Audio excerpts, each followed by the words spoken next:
Dust particles danced in the artificial light as alien voices echoed through the crowded auction hall. The smell of recycled air mixed with strange, alien scents filled the space where dozens of different species gathered around tables, loaded with salvaged equipment and broken machinery. David lay perfectly still on the cold metal platform, his body aching from maintaining the same position for hours. Through barely cracked eyelids, he watched the alien auctioneer wave its forearms dramatically at the crowd. The creature's translator device crackled as it spoke in broken Universal Standard. Next item, Lot 47. Android unit, humanoid design, severe damage throughout all systems. The auctioneer's assistant, a thin creature with purple skin, kicked David's leg with its boot. David forced himself not to react, keeping his breathing shallow and irregular like a machine with failing power cells. The synthetic skin patches he had carefully applied over his real skin felt tight and uncomfortable, but they completed the illusion. "Look at this mess," the auctioneer continued, pointing at the exposed wiring David had attached to his arm. "Optical sensors damaged, motor functions completely offline, probably hasn't worked in cycles." Several aliens wandered closer to examine him. A large creature with too many eyes poked at the fake circuitry David had woven through his hair. Another alien, resembling a walking tree, scanned him with a handheld device. David had spent days preparing for this moment, using salvaged android parts and biosuppressors from his destroyed ship to mask his human life signs. The biosuppressors were working perfectly, slowing his heartbeat and masking his body temperature to match that of a powered-down machine. The pain in his chest where he had surgically implanted the devices was worth it if it meant surviving another day. "Starting bid at 50 credits, the auctioneer announced without enthusiasm. Silence filled the hall. David could hear alien conversations continuing in the background as if he wasn't even there. Someone was arguing about the price of engine parts 3 tables over. Another group was laughing at something on their data tablets. 40 credits? The auctioneer tried again, its voice growing more desperate. A thin alien with silver skin raised one finger. 20 credits. Might be useful for spare parts. 20 credits from the Altarian trader. Any other bids? David's heart raced despite the biosuppressors working to slow it down. Being sold for parts would mean being torn apart piece by piece. He would be discovered immediately, and then things would get much worse. He had seen what these aliens did to captured humans. The memory of his capture 3 weeks ago flashed through his mind.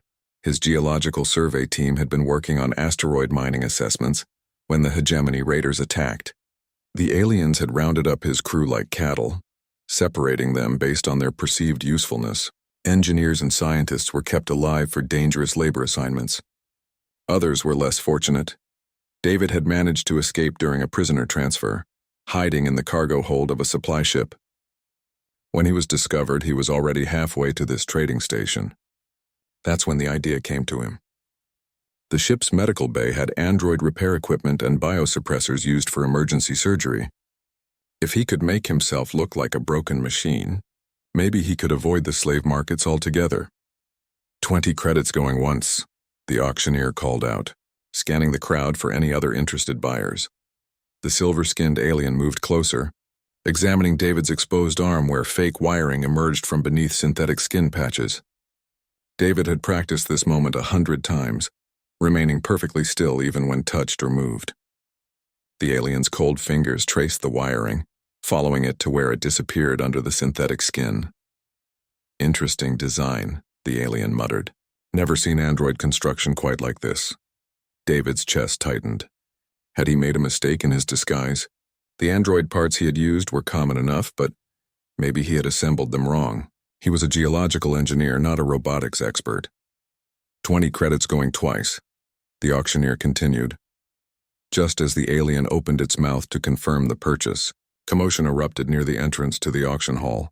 David couldn't turn his head to look, but he heard heavy footsteps and the distinctive sound of human work boots on metal flooring. "Wait up. Don't close that bid yet," a gruff female voice called out in perfect Universal Standard. The auctioneer paused, its forearms freezing mid-gesture. Several aliens turned to look at the newcomer. David could see her from the corner of his eye as she approached the platform where he lay. She was human, middle-aged with short gray hair and clothes covered in grease stains. Her hands were rough and calloused, the kind of hands that belonged to someone who worked with machinery every day. She wore a tool belt loaded with devices David didn't recognize, and her boots had seen better decades. "Rita's my name," she said, addressing the auctioneer directly. "I run a repair shop down in Section 7. Heard you had some interesting scrap up for auction today." The alien auctioneer's expression showed clear annoyance at the interruption. "This unit is severely damaged, human. Probably beyond repair even for your creative methods." Rita walked around the platform, examining David from different angles. Her sharp eyes noticed details that the other aliens had missed. She paused when she saw his hands, studying the way his fingers were positioned. Real androids powered down in specific ways, with joints locked in predetermined positions. David's hands looked natural, relaxed, like someone sleeping. "Humanoid design, you said?" Rita asked, kneeling beside the platform. "Yes, but as you can see, the damage is extensive. The previous bidder offered 20 credits for parts." Rita's eyes met David's for just a fraction of a second. He saw something there, a flicker of recognition or suspicion. She had noticed something the others had missed.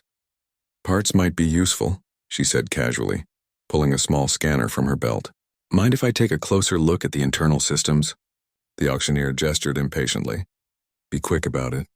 We have many more lots to get through today." Rita ran the scanner over David's body, moving slowly and methodically. The device beeped and hummed as it worked. David knew she was reading the biosuppressor's false signals, but something in her expression suggested she was seeing through his deception. When she reached his chest where the biosuppressors were implanted, she paused. The scanner showed readings that would look like power cells and processing units to most aliens, but Rita's experienced eye might see something different. "Interesting internal configuration," she said quietly, almost to herself. She stood up and faced the auctioneer. "I'll bid 30 credits," the silver-skinned alien hissed in frustration. 35. 50, Rita countered immediately. The alien's eyes widened. 50 credits was more than most scrap was worth. Certainly more than anyone should pay for a broken android that might not even have salvageable parts. "You humans are all crazy," the alien muttered, walking away from the platform. 50 credits to the human mechanic, the auctioneer announced with obvious relief. "Going once, going twice, sold." Rita handed over her credit chip to complete the transaction. As the auctioneer processed the payment, she leaned down close to David's ear and whispered so quietly that only he could hear. "I don't know what you really are," she said, "but you're coming home with me now." The hovercart bumped and rattled as Rita guided it through the narrow corridors of the station's lower levels.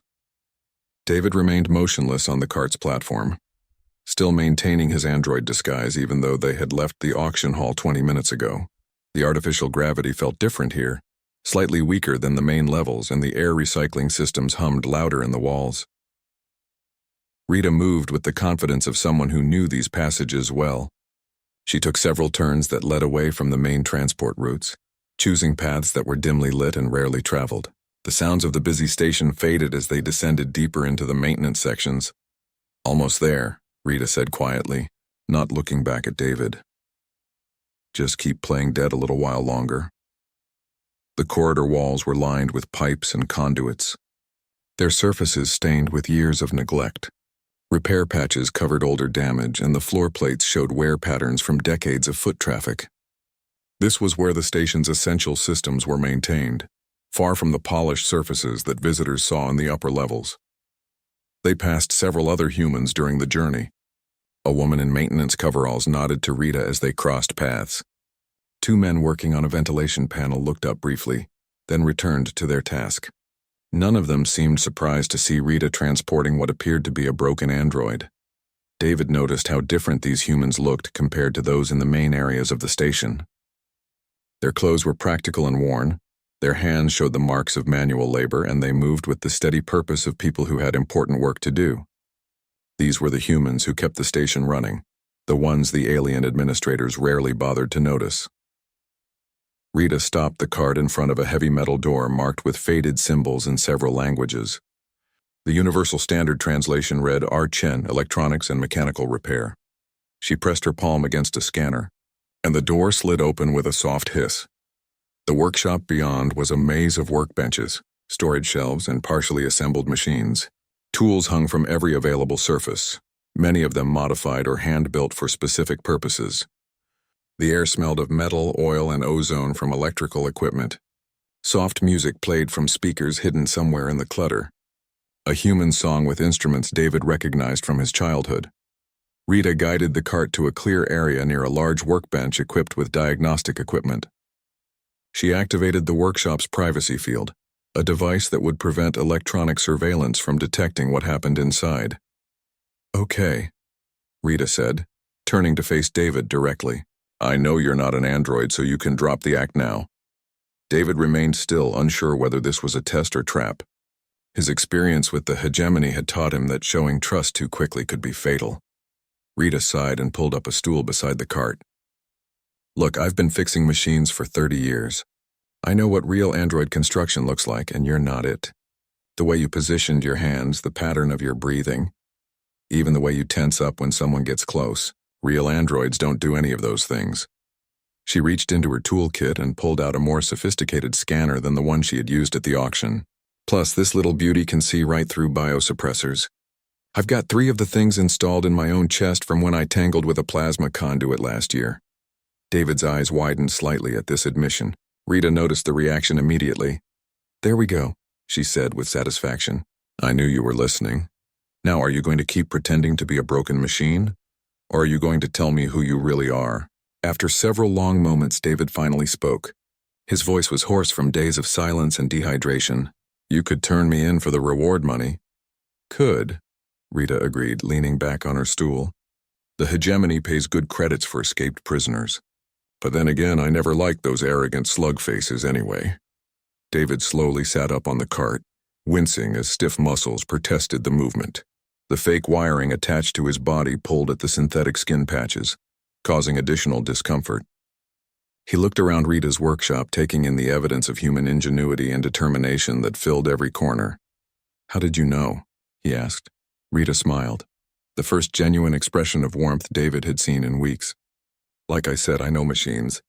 But more than that, I know people. The way you held yourself, even unconscious, was all wrong for an android. Real machines don't have muscle memory or instinctive protective postures." She stood up and moved to a small refrigeration unit, pulling out a bottle of water and a nutrition bar. "Here, you look like you haven't eaten properly in days." David accepted the water gratefully, drinking slowly to avoid making himself sick. The cool liquid felt wonderful against his dry throat. "Thank you. Don't mention it. Now, want to tell me how a human ends up disguised as a broken android at a salvage auction?" Over the next hour, David explained his situation. He told Rita about the geological survey mission that had gone wrong, the hegemony raid on his team, and his desperate escape and transformation. Rita listened without interruption, occasionally nodding or making small sounds of understanding. "So your whole crew is still out there somewhere?" Rita asked when he finished. David nodded, trying to push away the guilt he felt at leaving them behind.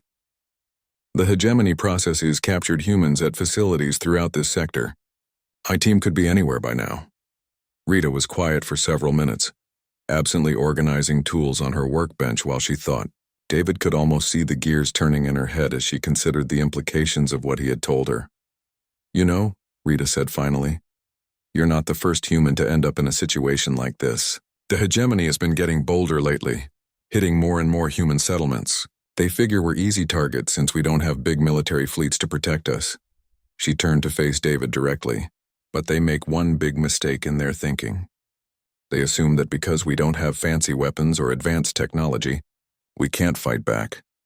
David saw something in Rita's expression that reminded him of his own determination when he had decided to attempt his android disguise. It was the look of someone who refused to accept defeat, even when the odds were overwhelming. "What are you thinking?" he asked. Rita grinned, and David realized that his rescue might be just the beginning of something much larger. "I'm thinking that a geological engineer and a mechanic might make a pretty good team. Especially if that engineer knows the location of hegemony, facilities, and that mechanic knows every human on this station who's tired of being pushed around." She pulled out a communication device and began scrolling through contact information. Time to call in some favors and remind these aliens that underestimating humans is a very dangerous mistake. David felt something he hadn't experienced since his capture. Hope. But more than that, he felt the stirring of righteous anger. The hegemony had taken his friends and colleagues, treating them like property to be bought and sold. They viewed humans as inferior beings suitable only for dangerous labor. "What do you need me to do?" he asked. Rita looked up from her communicator, her eyes bright with the promise of action. "First, we get you properly patched up and fed. Then you're going to tell me everything you know about hegemony operations, their security systems, and the layout of their facilities." She activated her communicator and began sending messages to her network of contacts throughout the station. "After that, we're going to show these aliens what human ingenuity really looks like when it's properly motivated." As David watched Rita work, coordinating with dozens of humans scattered across the station, he began to understand that his rescue was about more than just his own survival. Rita and her people had been waiting for an opportunity like this, a chance to strike back against the aliens who treated them as second-class citizens. The broken android disguise had saved his life, but it had also brought him to exactly the right place at exactly the right time. Rita Chen might look like just another station mechanic, but David was beginning to suspect she was much more than that. Outside the workshop, the station continued its normal operations, completely unaware that something was about to change in a very significant way. 3 days had passed since Rita brought David to her workshop. The synthetic skin patches lay in a neat pile on the workbench, carefully removed and cleaned for possible future use. The fake android components had been sorted into organized containers, each piece labeled and stored away. David felt human again for the first time in weeks. Rita worked at her main diagnostic station, running detailed scans on a genuine android arm that a client had brought in for repair. The contrast between real artificial components and David's improvised disguise was remarkable. Where David had used crude wiring and basic electronics, the real android parts showed sophisticated engineering and materials that would cost a fortune to replicate. "Your biosuppressor work was impressive," Rita said, glancing up from her scanner readings. "Where did you learn surgical modification techniques?" David flexed his hand, working out the stiffness from days of forced immobility. "Emergency field medicine was part of our training. When you're surveying asteroids and remote planets, someone on the team needs to know how to patch people up when things go wrong." "Things went very wrong," Rita observed, returning to her work. The workshop had become David's temporary home. Rita had set up a sleeping area behind a partition made from storage panels, and the small food preparation unit provided basic meals. More importantly, the workshop's communication systems had allowed them to reach out to Rita's network of human contacts throughout the station. The response had been immediate and encouraging. Humans working in engineering, maintenance, cargo handling, and dozens of other essential roles had quietly expressed their willingness to help. Many had their own stories of friends or family members who had disappeared during hegemony raids on human settlements. David reviewed the star charts and facility layouts displayed on Rita's largest screen. Over the past 3 days, he had drawn detailed maps of every hegemony installation he could remember from his brief captivity. The processing facility where his crew was being held was called Station Omega, located in an asteroid field 2 sectors away. "The facility is built into a hollowed-out asteroid," David explained, pointing to his sketches, multiple levels carved directly into the rock. The hegemony chose the location because it's naturally shielded from most scanning technologies. Rita studied the drawings with the focused attention of someone planning a complex engineering project. "What about defenses?" "Standard energy barriers around the docking areas, automated weapons platforms positioned throughout the asteroid field. But their main defense is isolation. The facility is in the middle of nowhere, surrounded by mining claims that the hegemony controls. Nobody goes there unless they have official business. Or unless they're delivering prisoners," Rita added grimly. David nodded. "The transport ships arrive every few days with new captives from raids throughout the sector. Humans are processed quickly and sent to different labor assignments based on their skills." Rita made notes on her data pad as David spoke. She had been developing something she called an operational plan, though she hadn't shared all the details with David yet. He could tell she was working toward something specific, but her natural caution made her reluctant to reveal too much too soon. "Tell me about the internal security systems," Rita said. David closed his eyes and tried to recall every detail from his brief time inside Station Omega. Electronic locks on all the containment areas, but their standard hegemony design. motion sensors in the corridors, but they're calibrated for alien physiology. The guards are mostly automated systems with a few alien supervisors. Automated systems, Rita repeated with satisfaction. That's good news. Why? Rita smiled and pulled up a new display on her screen. Because automated systems are just machines, and I'm very good with machines. The display showed technical specifications for hegemony security systems, information that must have taken considerable effort to acquire. David realized that Rita's contacts extended well beyond the humans working on this station. Where did you get this information? He asked. Humans work in a lot of places throughout the sector, Rita replied casually. Maintenance crews, technical support staff, cargo handlers. Most aliens don't pay attention to the humans working around them, so we hear and see a lot of interesting things. She highlighted several sections of the technical data. Hegemony security systems have a weakness that their designers probably never considered. They're built to keep prisoners inside and unauthorized ships outside. They're not designed to handle small teams that can blend in with normal operations. David began to understand the direction of Rita's planning. You want to infiltrate the facility. Not just infiltrate, Rita corrected. I want to walk in through the front door like we belong there, disable their systems from the inside, and walk out with every human prisoner they're holding. The audacity of the plan took David's breath away. Rita, there are dozens of humans being held at Station Omega. Maybe hundreds, even if we could get inside. How would we transport that many people without being detected? Rita's smile grew wider. That's where your geological expertise becomes very useful. She pulled up a new set of data, this time showing the asteroid field surrounding Station Omega.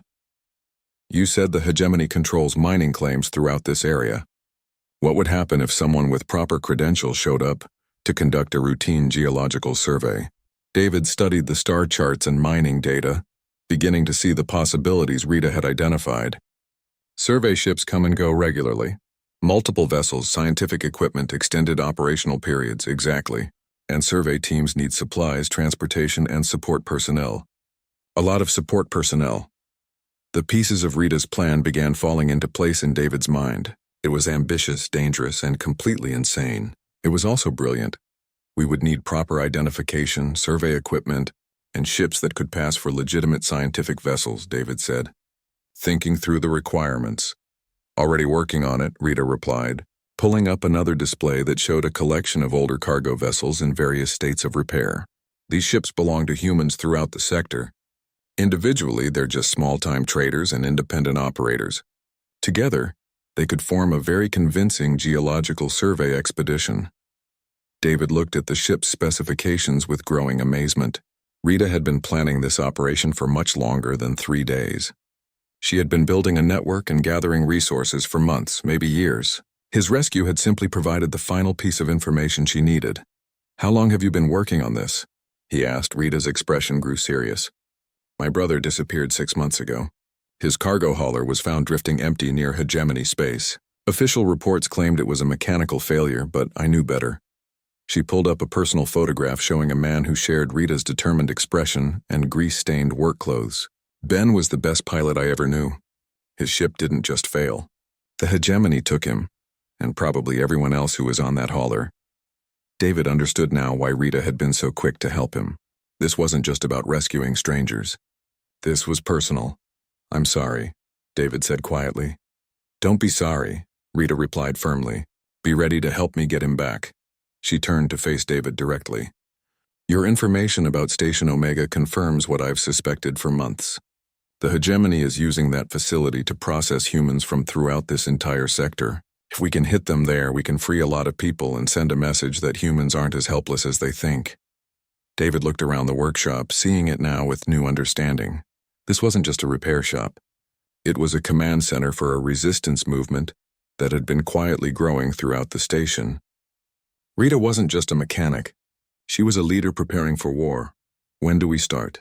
David asked. Rita checked the chronometer on her workbench. The next supply convoy leaves for the outer sectors in 18 hours.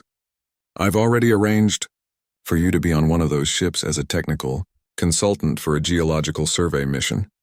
She handed David a datapad containing identity documents and survey credentials. That looked completely legitimate. Your new name is David Stone. certified geological engineer with 15 years of asteroid mining experience. Welcome to the crew of the Prospector's Dream. David examined the false identification, impressed by the quality of the forgery. Everything looked authentic, from the official seals to the employment history. This is incredible work. Like I said, humans work in a lot of places, including the offices where these documents are processed and approved.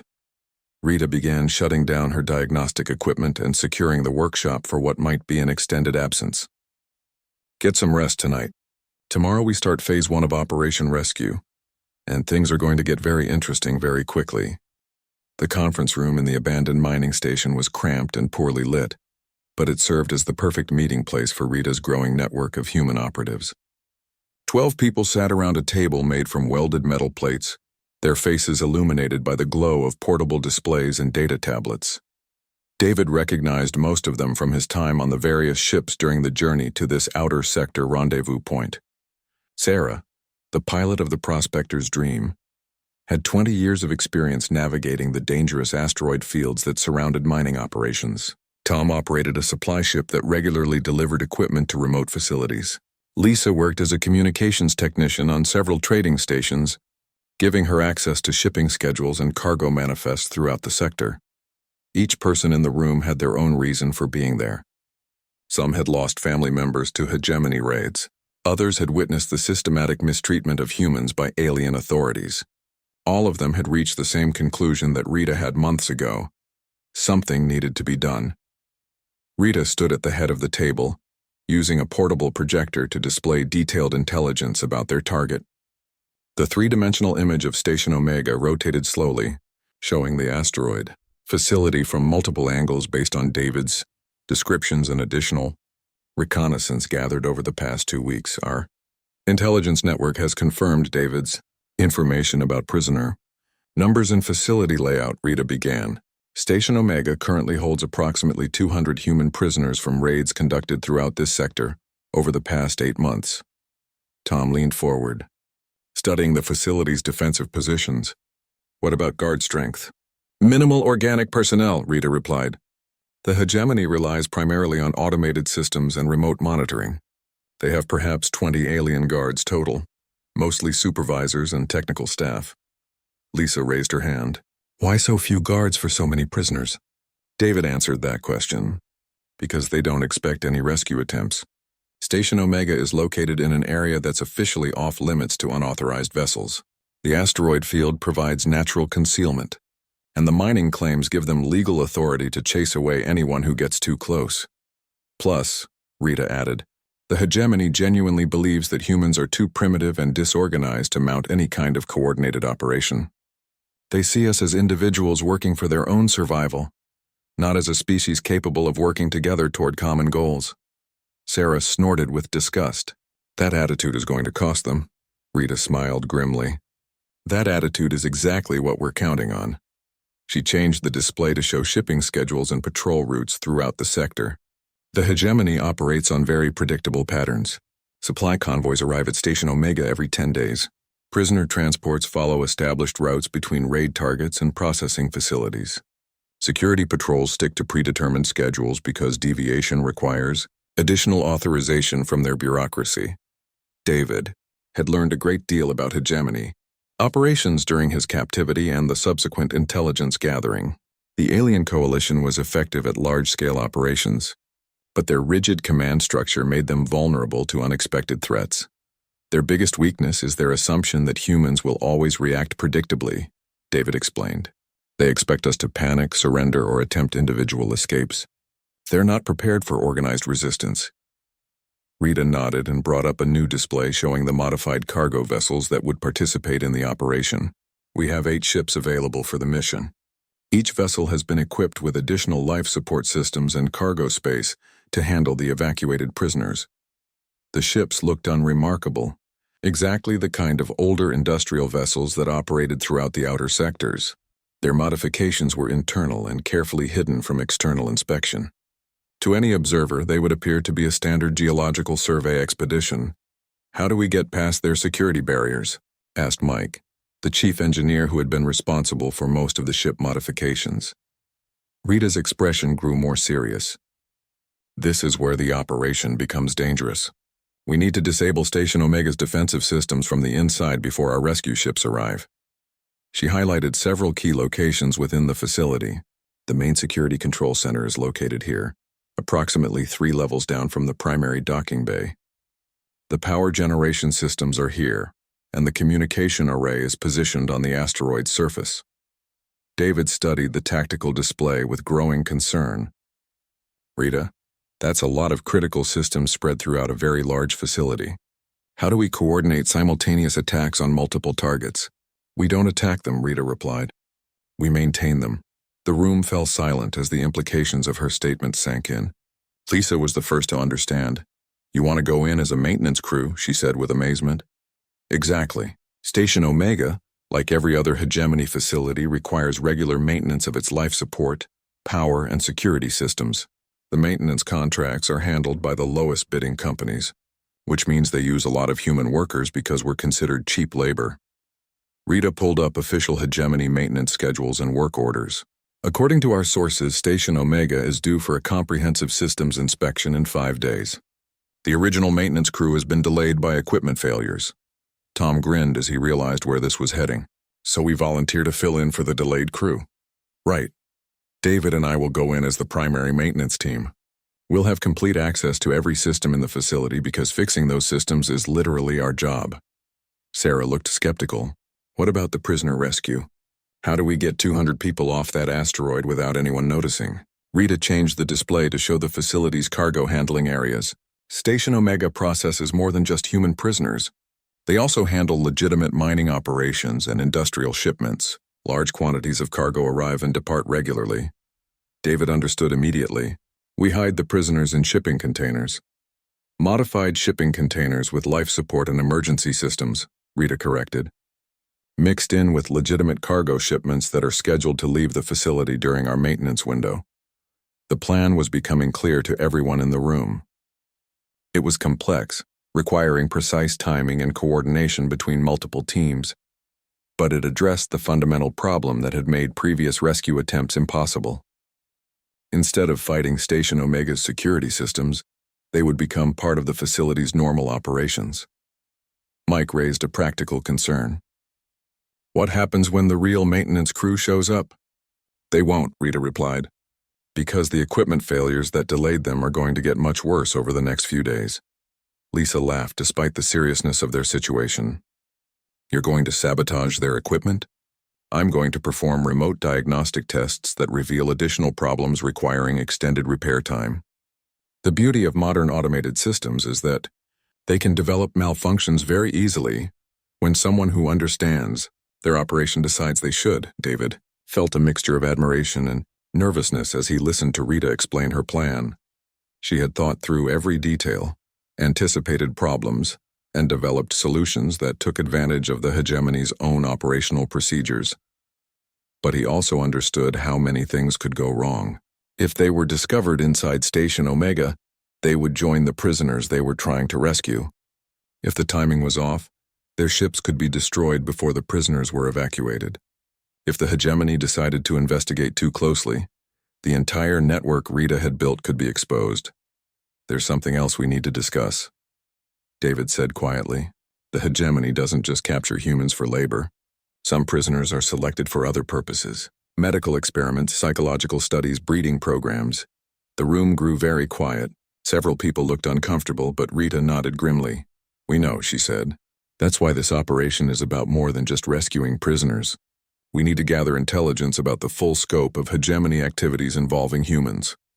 She pulled up one final display showing locations throughout the sector where similar facilities might be operating. Station Omega is just one installation?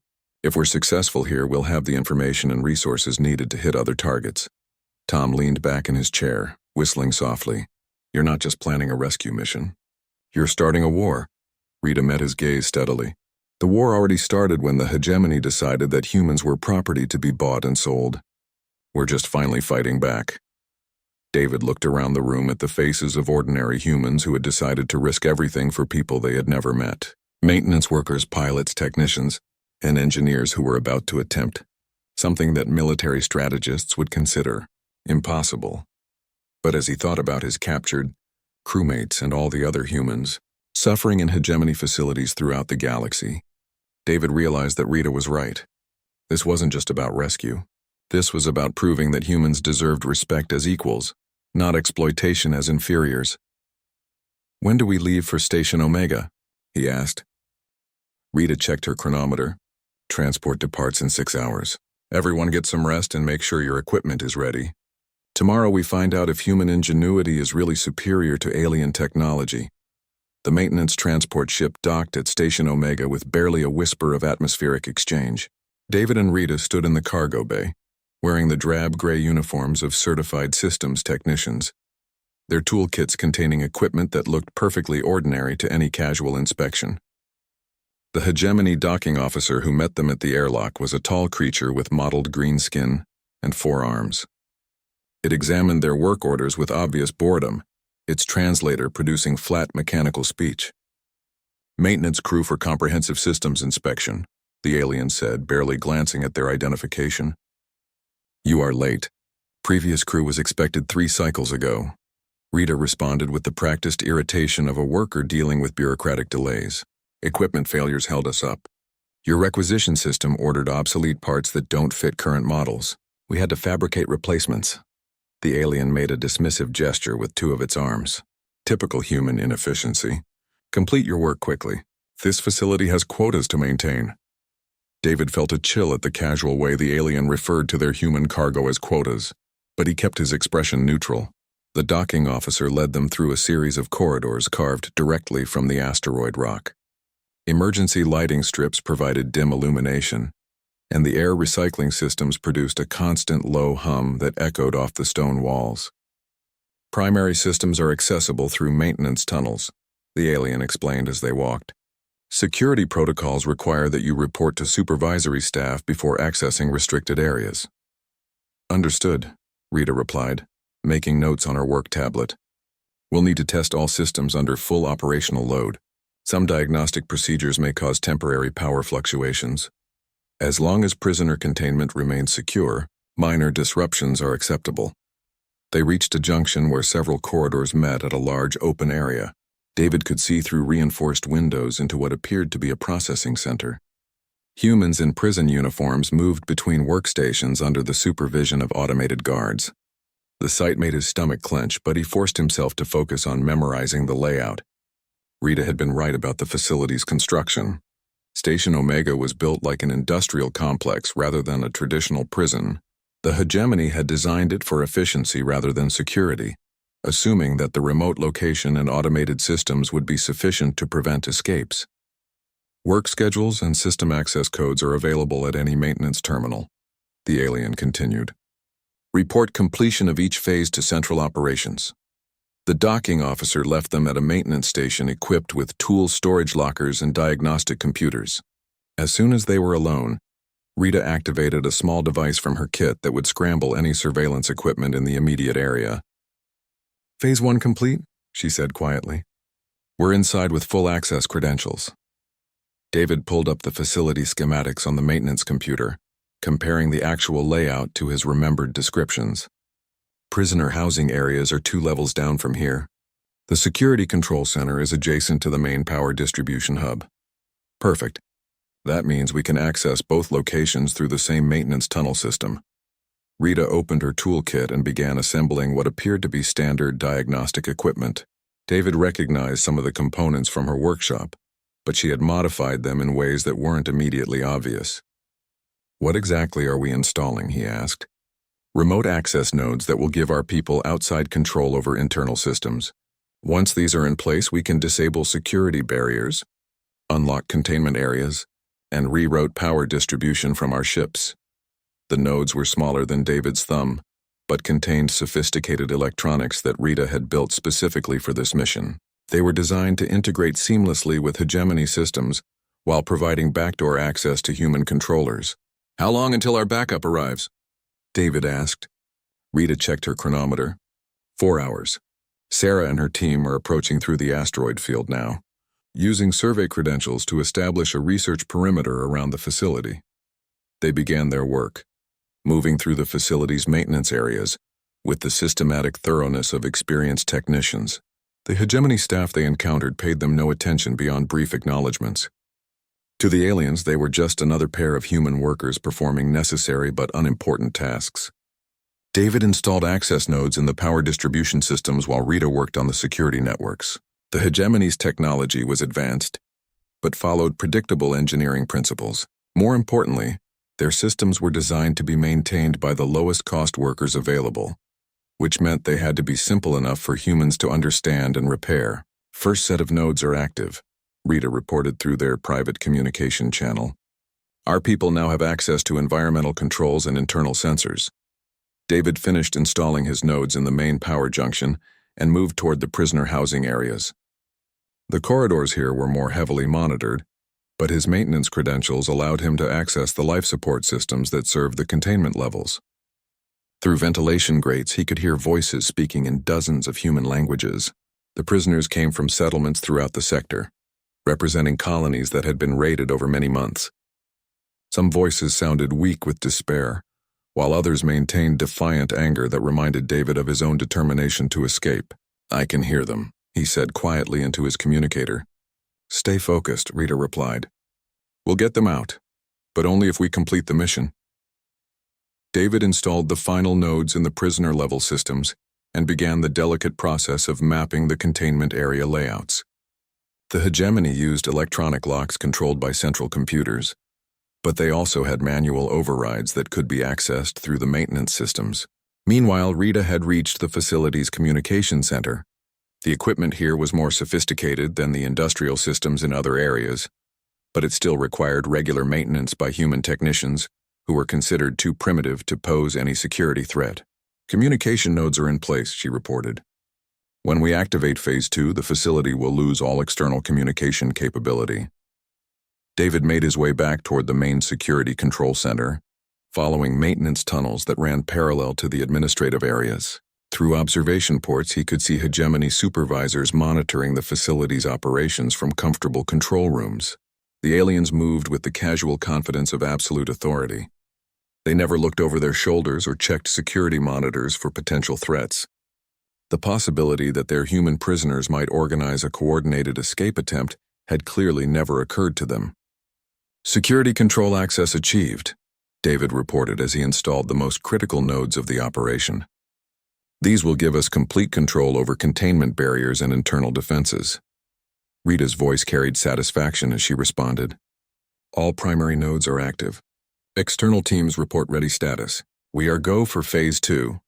David felt his heart rate increase as the moment of commitment approached. Once they activated the access nodes, there would be no turning back. The facility's automated systems would detect the intrusion within minutes, and their only hope would be to complete the evacuation before hegemony reinforcements could respond. "Prisoner transport containers are in position," came Sarah's voice over the communication channel. "Modified cargo pods with full life support are ready for loading.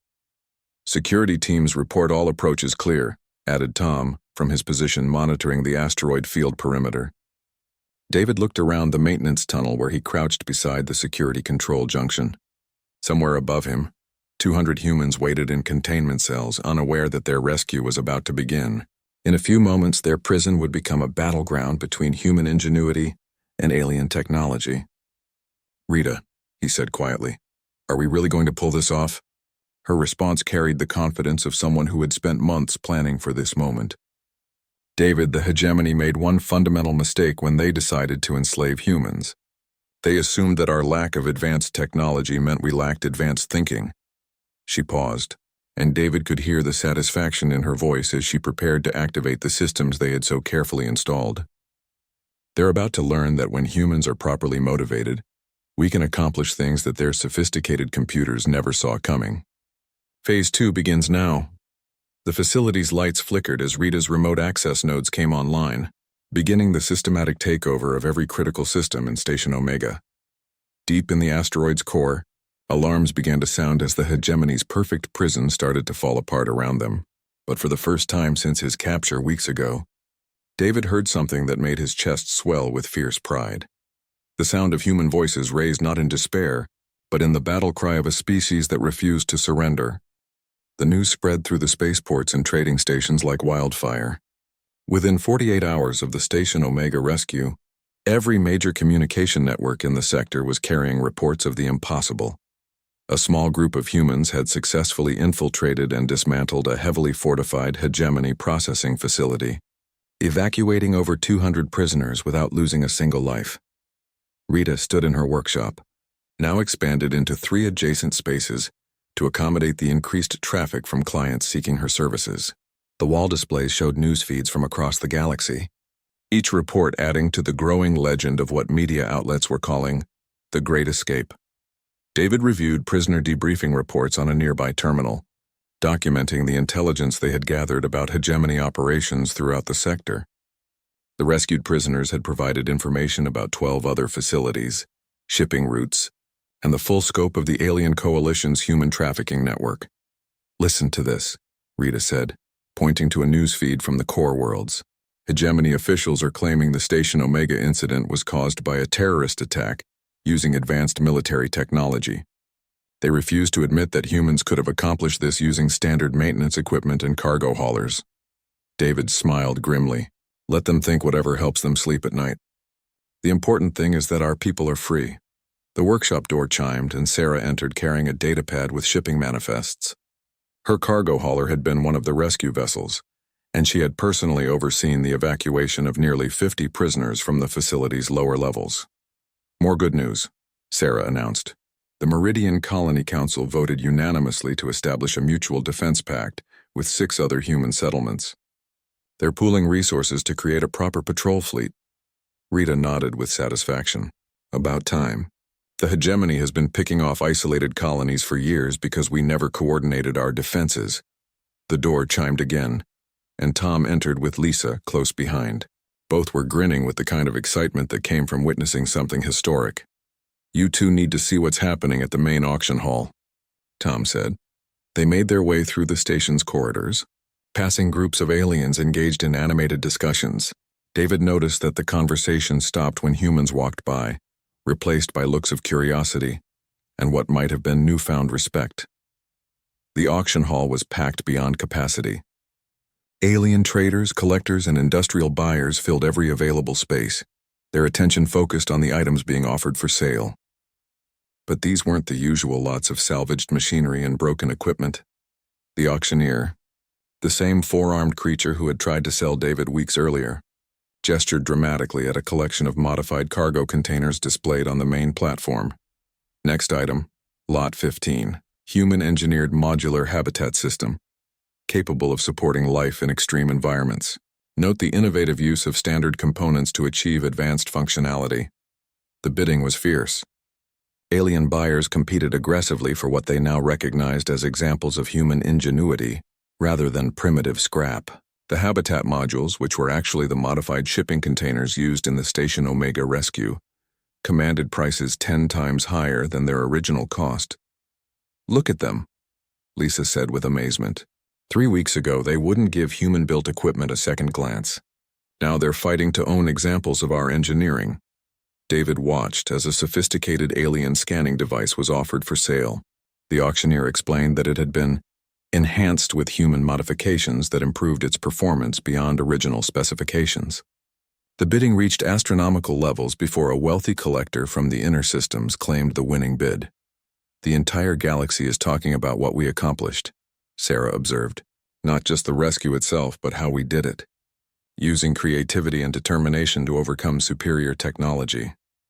Rita smiled as she watched alien buyers compete for human-built equipment. They're starting to understand that intelligence isn't just about having the most advanced technology.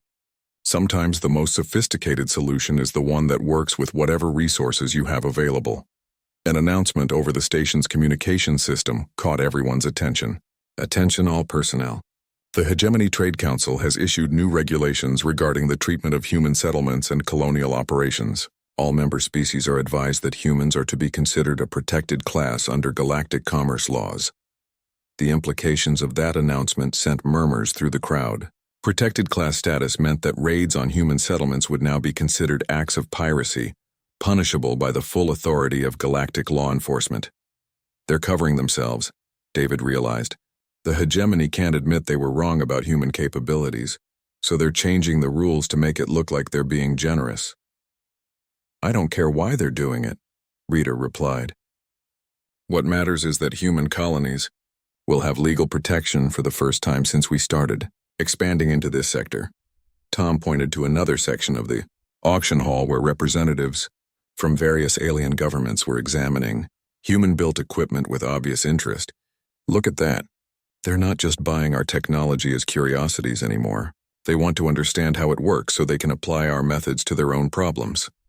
David recognized several of the items being studied. Emergency medical equipment built from mining tools, communication systems assembled from entertainment devices, and navigation computers created by linking together dozens of simple processors. Each piece represented the kind of creative problem-solving that humans excelled at when resources were limited. The Station Omega operation proved something important, David said, watching an alien engineer carefully examine one of Rita's modified diagnostic scanners. Humans don't succeed despite our technological limitations. We succeed because our limitations force us to think creatively. Lisa nodded enthusiastically. Every species in the galaxy has access to the same advanced technology.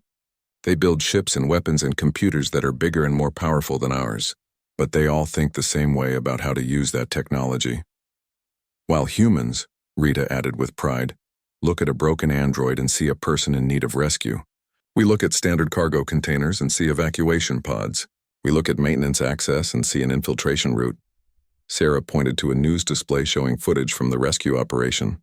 The images had been captured by Station Omega's own security systems before Rita's team disabled them, providing dramatic documentation of humans working together to accomplish the impossible.